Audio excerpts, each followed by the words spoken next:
Allah Teala'nın ilin müəyyən günlərində bəxşişləri vardır. Yəni əstirdiyi rəhmət küləkləri vardır. Fətəarradu ləhə və ona toxunmağa çalışın. Yəni kim ona toxunarsa, yəni o insan bundan sonra heç vaxt bədbəxt olmaz. Yəni Allah Teala tövhid bəndələrinə bu kimi nemətləri bəxş edir. Zilhiccə ayının ilk 10 gününü. Həqiqətən bu günlər itaət mövsümüdür.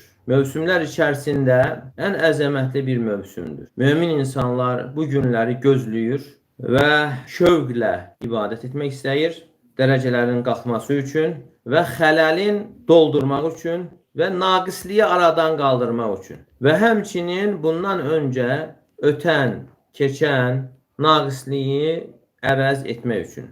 Və buna görə də bu günlərdə çalışmalı və Allah Teala'nın rəhmətini qazanmağa çalışmalıyıq.